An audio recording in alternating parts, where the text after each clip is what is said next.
చాలా ప్లాన్డ్గా విధ్వంసం.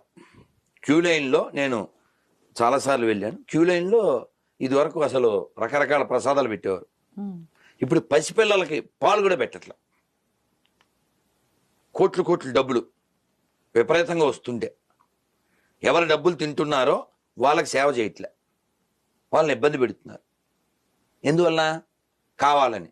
మొన్న ఎవరో ఫోన్ చేసి నేను దర్శనానికి రాలేదు సార్, 5 ఏళ్ళు అయింది, ఇప్పట్లో రాను కూడా అన్నాడు.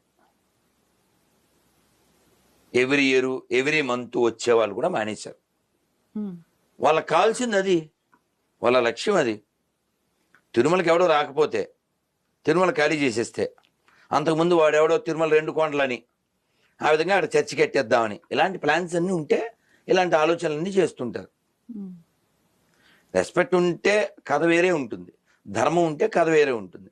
ధర్మం ఎక్కడుంది?